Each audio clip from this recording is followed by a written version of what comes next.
ძალა სტუდენტების ერთობაში ამ ლოზუნგით ამ წუთებში საქართველოს განათლებისა და მეცნიერების სამინისტროსთან სტუდენტების საპროტესტო აქცია მიმდინარეობს.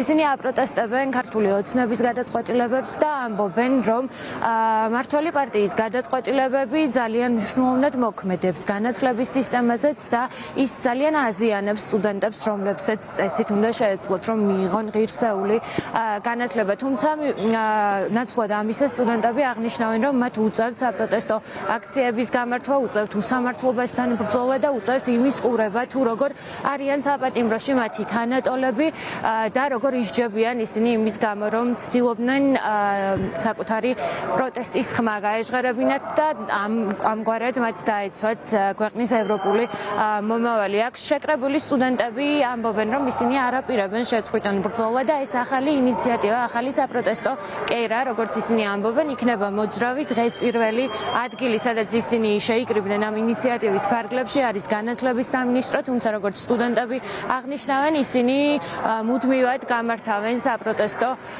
აქციებს და მუდმივად ისაუბრებენ ქვეყანაში არსებულ პრობლემებზე და განსაკუთრებით განათლების სფეროსთან დაკავშირებულ პრობლემებზე სხვადასხვა სივრცეში და უპირველესად ეს იქნება სხვადასხვა უნივერსიტეტებთან, როგორც იცით, არაერთ უნივერსიტეტში აქამდე სტუდენტური მოძრაობის წარმომადგენლები, სტუდენტები გაფიცულები იყვნენ, ისინი არ ესწრებიან ლექციებსა და სემინარებს და ამგვარად საკუთარ პროტესტს გამოხატავენ. როგორც სტუდენტები აღნიშნავენ, ისინი ვერ შეძლებენ ჩვეულებრივ გააგრძელონ ცხოვრება და ჩვეულებრივ გააგრძელონ აკადემიური საქმიანობა იმ მოცემულობაში, როდესაც მათი თანატოლები, თანაკურსელები ციხეში იმყოფებიან. ჩვენ შეგვიძლია მოვისმინოთ სტუდენტების განცხადებები, რომლებიც მათ დღეს განათლების სამინისტროსთან გააკეთეს. და ხაზი გაუსვათ, რომ დღეს ამ რეჟიმის გამო სტუდენტები იმყოფებიან გარეთ, უწევთ რომ იყვნენ გარეთ იმისთვის, რომ იბრძოლონ თავის სამშობლოსთვის და რა იყვნენ აუდიტორიებში, რომ მიიღონ განათლება და სამომავლოდ მიიღონ მონაწილეობა ჩვენი სამშობლოს მშენებლობაში. ვინაიდან ძალიან მნიშვნელოვანია ჩვენი ჩართულობა ამ პროცესში, გადავწყვეტეთ, რომ სტუდენტების კერა შევქმნათ, სადაც გამოჩნდება ჩვენი სიტყვა მკაფიოდ, სადაც ჩვენ ვიტყვით ჩვენ საქმეს. ვფიქრობთ, რომ ამისთვის საუკეთესო მოსავალი იყო განათლების სამინისტრო, იმიტომ რომ ის ფუნდამენტური პრობლემები რაც ხელს უშლის ჩვენს განათლებას მოდის აქედან, შესაბამისად მნიშვნელოვანია რომ ჩვენი ხმა ისმოდეს ყველგან. ამიტომ გადაწყვეტეთ რომ ჩვენი პროტესტი იყოს ყველგან, სადაც საჭიროა. ჩვენ ვიქნებით შეიძლება დღეს ვართ განათლების სამინისტროსთან, მაგრამ ხვალ ვიყოთ სხვა უნივერსიტეტთან, ან საერთოდ სხვა გარემოში და სივრცეში, სადაც ჩვენი პროტესტის ხმა უნდა ისმოდეს. ძალიან სამწუხარო არის რა, როდესაც შენი თანაკურსელი, შენი ჯგუფელი არის დაჭერილი, ის ვერ ესწრება შეერთად ლექციას და შენ დროს დუმხარ. დღეს დუმილი არის თანხმობის ნიშანი, თანხმობა იმისა, რომ ლეგიტიმაციის მიცემა მთავრობისთვის და უნდა გამოფხიზდეს სტუდენტობა რა.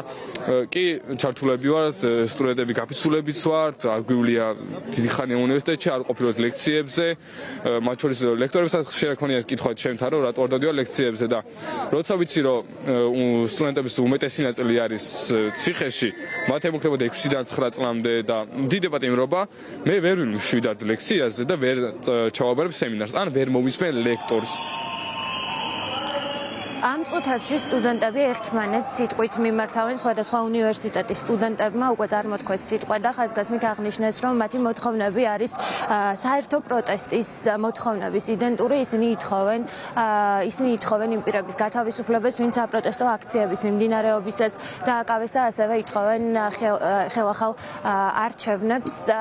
ისინი ამბობენ, რომ ბოლომდე იბრძოლებენ უსამართლობის წინააღმდეგ და არ დაუშვებენ, რომ მათი თანატოლები დარჩნენ პატიმრობაში. მე გეტყვით იმასაც, რომ პარასკევს ასევე დაგეგმილია სტუდენტების აქცია თბილისის სახელმწიფო უნივერსიტეტთან. დღეს კი ისინი მას შემდეგ, რაც უკვე დაასრულებენ სიტყვით მიმართვის ნაწილს განათლების სამინისტროსთან, გადაინაცვლებენ რუსთაველის გამზირზე, სადაც უკვე 112 დღეა უწყვეტი პროტესტი მიმდინარეობს. სტუდენტები სწორედ პარლამენტის შენობასთან წავლენ და საკუთარ ხმას შეუერთებენ იმ დემონსტრანტებს, რომლებიც 28 ნოემბრის შემდეგ ყოველდღიურად იკრიბებიან საქართველოს პარლამენტთან.